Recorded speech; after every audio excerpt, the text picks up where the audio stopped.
휘발유와 천연가스 하락 덕분에 캐나다의 물가 상승 둔화세가 이어지고 있습니다. 하지만 서민 생활에 민감한 식품 가격은 여전히 두 자릿수 상승세를 이어가고 있습니다. 오늘 연방통계청은 2월 소비자 물가지수가 전년도 같은 달보다 5.2% 올랐다고 발표했습니다. 전문가들이 예상한 5.3%보다도 낮은 수준으로 2020년 4월 이후 월간 기준 가장 큰 하락폭입니다. 그럼에도 장바구니 물가는 10.6% 오르면서 소비자 물가 지수의 2배를 넘어섰습니다. 보존되거나 포장된 야채와 과일, 제과류, 신선한 야채와 과일, 비알코올 음료, 달걀 가격이 두 자릿대로 급등했고 레스토랑 외식비도 7.7% 뛰었습니다. 유제품과 생선, 해산물, 육류, 설탕 등도 6에서 9%대로 올랐습니다. 지난달 식품 가격 인상률이 전달보단 낮은 수준이지만 7개월 연속 두 자릿대 상승률을 이어가고 있습니다.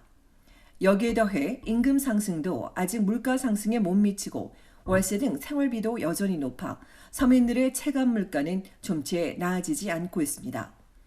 이 밖에 연간으로 보면 몰기지율이 1982년 이후 최대폭인 23% 뛰었고 승용차와 월세는 각각 5%씩 올랐습니다. 한 달 새 오른 품목엔 부엌용품이 12%, 통신료 7%, 여성 의류도 2% 상승했습니다. 지난해 6월 8.1%까지 치솟으며 39년 만에 최고를 기록한 캐나다의 소비자 물가 지수는 올 들어 두 달 연속 6% 아래로 떨어졌습니다. 앞서 연방중앙은행이 올해 중반 인플레이션이 3%대로 떨어질 걸로 예상했는데 이런 추세가 지속되고 다른 변수가 없다면 가능할 걸로 보였습니다. 한편 주별 물가 지수는 온타리오주가 5.1%, 브리티시 콜롬비아주 6.2%, 엘버타주 3.6%, 퀘벡주는 5.6%입니다.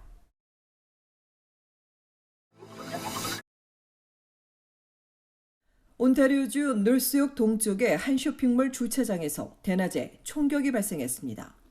어제 낮 4시 11분쯤 페어비몰 셰퍼드 애비뉴 이스트와 하이웨이 404 방면 1층 주차장에서 여러 발의 총성이 울렸습니다. 경찰은 현장에서 총상을 입은 20대 남성 2명을 발견해 병원으로 옮겼으며 한 명은 생명이 위중하고 두 번째 피해자는 생명엔 지장이 없는 것으로 전해졌습니다. 현장에 있다가 이들과 별개로 다른 차량을 타고 지역 외상센터에 내려진 세 번째 피해자는 병원에서 응급치료를 받았으나 숨졌습니다.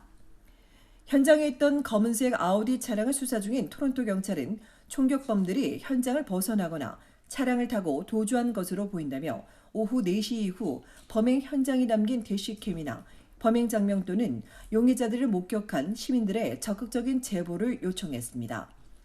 이번 사건은 올 들어 두 번째 발생한 총기 살인이자 쇼핑몰 관련 세 번째 사건입니다. 지난달 스퀘어원 쇼핑센터 주차장에서 피해자는 없었으나 총을 쏜 3명이 경찰에 붙잡혔고 스카보로 타운센터에선 총기를 든 남성 둘이 다른 남성을 쫓는다는 신고가 접수돼 경찰이 출동한 바 있습니다.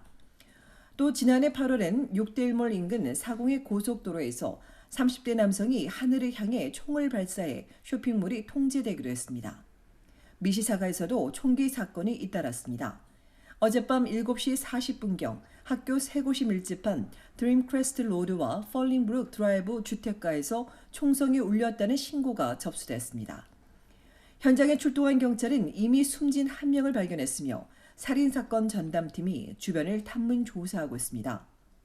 이어 오늘 새벽 1시 15분엔 렉쇼어와 코스트라 로드에서 총상을 입은 2명이 발견돼 병원으로 옮겨졌으며 경찰이 조사하고 있습니다.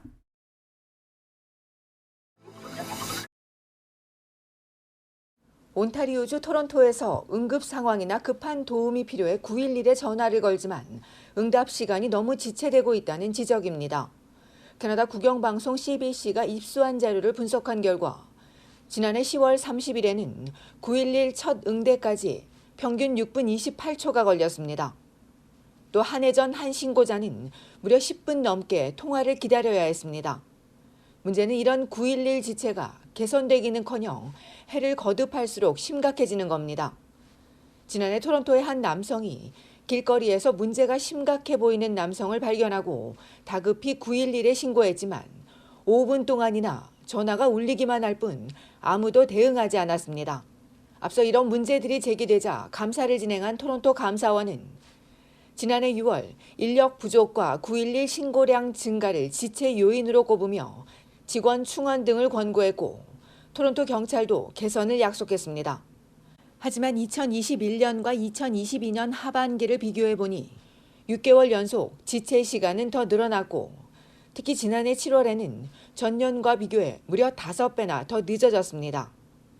또 911 신고 후 1분이나 2분 기다린 날도 2021년에는 5일에 불과했는데 2022년에는 55일로 급증했고 2분 넘게 기다린 날수도 나흘에 달했습니다.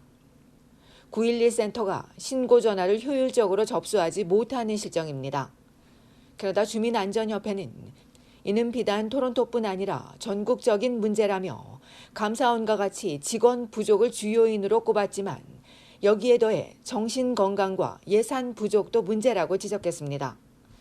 이에 토론토 경찰이 9개월이 지난 뒤 911 인력 충원을 위해 올해 예산을 확보하고 정규직 20명을 늘린다고 하지만 이들이 필요한 훈련을 마치는 데 수개월이 걸릴 것으로 알려져 시급한 문제지만 당장 해결될 기미는 보이지 않고 있습니다.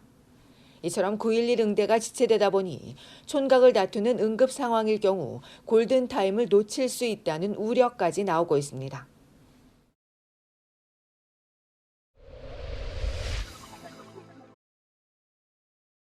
캐나다가 한국, 미국, 일본의 새로운 4개국 협력 체제 구축을 제안한 것으로 알려졌습니다.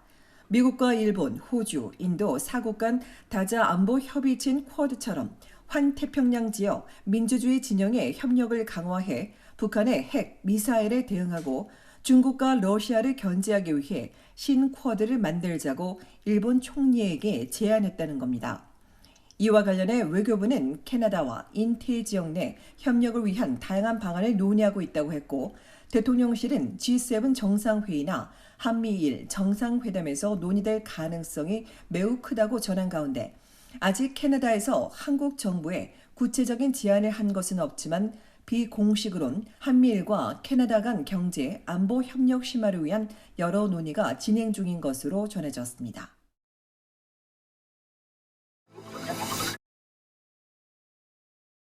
온타리오주의 70대 여성이 티멀튼을 상대로 $50만 손해배상 소송을 제기했습니다. 지난해 5월 헌트빌에 있는 티멀튼 드라이브-트루에서 우유와 티를 주문한 여성은 음료가 나오자 컵을 집어 올렸는데 그 순간 컵이 무너져 내려 뜨거운 차가 자신의 배와 달에 쏟아지며 2도 화상을 입었다며 차 온도와 컵의 구조 등에 대해 과실이 있다고 주장했습니다. 이에 대해 과실 의혹을 전면 부인한 티멀튼 측은 뜨거운 음료를 주문할 때 이미 위험을 알 수 있고 사고 당시 조수석에 앉아 휴대전화에 주의를 빼앗긴 여성이 자신의 불행을 꾸며내고 있다며 여성의 주장을 기각해달라고 재판부에 요청했습니다.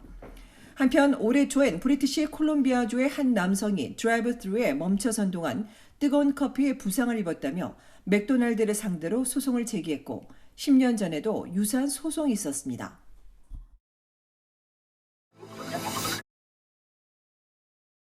캐나다에서 전면 철수하기로 한 미국의 고급 백화점 체인 노드스트롬이 오늘부터 폐점 세일을 시작합니다. 온주 고등법원에서 회사 청산 권한을 승인받은 노드스트롬은 오늘부터 제3자 제품을 제외한 상품과 가구, 비품, 장비 등을 할인된 가격에 판매하는데 다만 반품은 받지 않는다고 전했습니다. 앞서 이달 초 노드스트롬은 최선을 다했지만 사업 수익성에 대한 해답이 보이지 않는다며 오는 6월 말까지 전국 13곳을 모두 폐점한다고 밝혀 직원 2,500명이 실직할 것으로 알려졌습니다. 노드스트롬은 온타리오주 광역 토론토 이튼 센터와 펀밀스 이외에 전국 주요 도시에서 운영해왔습니다.